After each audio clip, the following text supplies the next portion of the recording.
should know what it is. It's BKA Watts, one half of the host of the situation here at the Blerds and Clips podcast on the Pro 3 network, as always, with the award-winning Vigatron.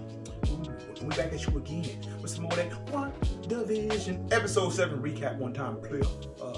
Spoiler warning, because you should have saw it by now. And if you didn't, I mean, fuck. What are you doing? Why haven't you? What are you doing? We still gonna talk about it. So, you've been warned, and 3, and 2, and we are now in the 2000s. We are kind of sketchy how they were jumping around a bit. But yeah, 2000s, what is it, like more Modern Family style? Definitely. Oh, yeah. With the fourth wall interviews with the cast and crew was right. super random. But Wanda is just like, look, dog, last night was crazy. It was a case of the Mondays. That's what it was. Sitting just like we are talking to y'all right now. That's how she was sitting in front of the camera.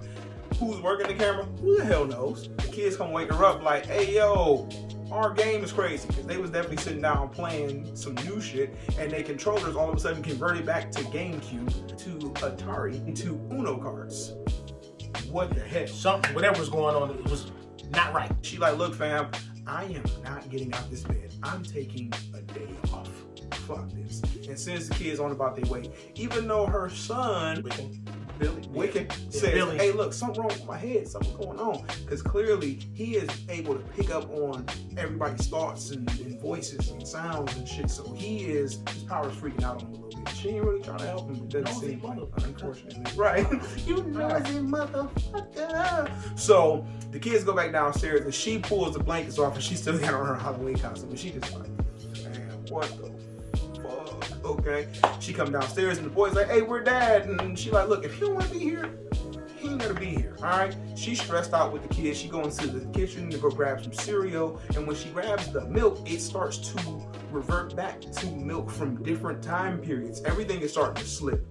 The magic is starting to reverse and bounce back and forth to different time frames. The milk carton changes to from a bottle to back to the carton with the missing child on it, but we don't get to see who the missing child is. It's too blurry.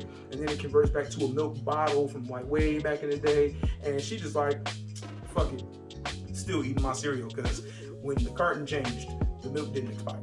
Fuck it. Then she goes out to the living room and the boy's trying to talk to her, and she's like, look, I ain't really trying to hear this kid shit. Agnes pops up with the nosy neighbor shit, like, look, you need a mom's day, okay? So I'm gonna take the boys. And she's like, really? Yes. And then they back up and go.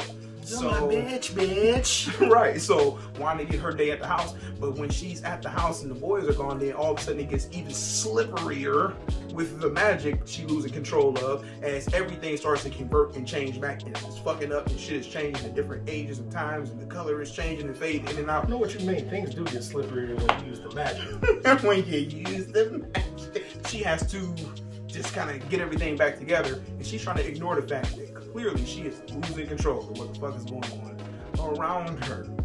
What's happening on the outside? They had already made mention before. Monica was talking about her friend that was the engineer. Now she said something that was more like space related. Yeah, some shit. Yeah, aeronautics engineer. Whatever. Some other fucking egghead that she was going to try to get something to be able to go through the hex, would not be as affected. So they built this whole ass Tonka truck kind of shit. It looked kind of like it low key looked like the Rovers that they was riding around in the Fantastic Four movie. Yeah, I feel that. Or that new Tesla. Either way, one of the two. So, Monica said, I got the balls. I'm going to go ahead and ride through the hex in this thing. Baby. So, of course, she's going to ride up to that thing. And much like I figured, as soon as she rolls up to that bitch, she ain't going through. Nah, it ain't happening. So, she damn near got crushed. Yeah. Right. And she jumps out of the bitch and, spits the truck out. Truck is like half old school shit. Half newer shit, just all fucked up. Right. So she's like, all right, fuck it, man. I guess I'm just have to run in this bitch myself. And so she just runs through that bitch. And Darcy told her, fam, if you go back through there again, it's gonna do something to you. You are changed on a molecular level. She's like, I'm black. You ain't paying my bills. Shit. So she runs her ass through there. So and she starts warping. Right. Like how Dr. Strange was when the ancient one put the thumb on his forehead and sent him through the quantum realm and shit. Like she was warping out and changing into different time periods and shit. And then when she pop out on the other side, boom, blue eyes, and she can see everything on like the electromagnetic spectrum. spectrum. So what say is that if you go through the hexagon of the white man, that you will come through the other side with blue eyes and now be accepted. My brother, even in Black History Month, you felt the need to say that that's what our black queens need to go through. So, nonetheless, she comes on the other side and we can assume that she has something spectacular about her besides that ass. Anyway, going through the hex is the quickest path to acceptance. Let me flatulate my verbs for you, my brother. So she ends up showing up. She goes to the house. She's like, yo, we gotta talk. Blah, blah, blah. Bitch, we gotta throw hands. Like, nah, I don't know why you back here, all this shit, but then guess who shows up? Of course, right on time, Agnes, motherfucker. But not before Wanda lifts Monica up in the air, and then Monica uses her own powers to come back down to the ground, hit a superhero landing, and get up like, bitch, you ain't the only one strong around here, okay? And my knees still hurt. Right. Bitch. Okay? It's going down though. No, because Monica got Megan Thee Stallion knees. She can do it.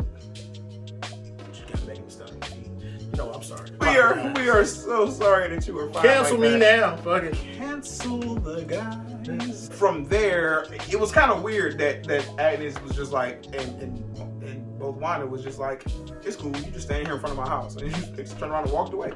Fuck it, and go over to her house. And when they get to her house, Wanda looking around and she like, 2 like half-ate peanut butter jelly sandwiches. Okay, so what the hell? The rabbit is over there. Where the boys at? They're probably in the basement playing.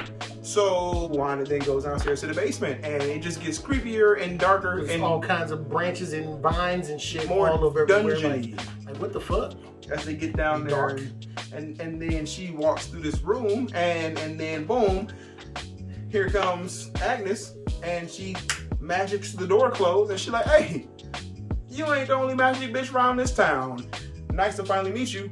I'm Agatha Harkness. Like the whole fucking internet assumed that she was. Before the motherfucker even started, because I even watched videos, they brought this shit up a year ago. Facts. That's how much they be on this shit. So yeah, I knew it was Agatha Harkness. I'm sorry I wasn't overly thrilled, but I mean, it's still cool. It's fine. But she was a witch as well, and she, in the comics, she like helped train Wanda on how to use her powers and different shit that she could do, so on and so forth. So she is here, and she then gets her own theme song, which is actually very reminiscent of the Munsters. And she was Agatha all along. She showed that she was the one that was pulling all the strings. She's the one that fucking brought Pietro to the door. She was the one who was making Vision do kind of crazy shit at the magic show. She was literally behind all the mishaps in the show up to the point that we had gotten to.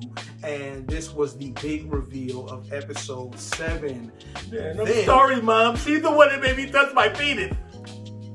Okay, I'm sorry. More dick humor, that's what you get from Bigatron. It be happening, man. It be happening. So look, this is the first episode, though. First episode that we get a post-credit scene, because at the end of the episode, Monica is snooping around Agnes's house. She kind of senses something by her basement door, that outside basement door that only white people have at their houses, that you can go into somebody's whole basement and into their house. That was a cellar. Yeah, definitely. She opens the cellar doors and sees purple magic radiating from these vines, and turns around to Evan Peters Quicksilver there saying, Snooper's gonna snoop. And that's when it cuts off. Players gonna play, haters gonna hate.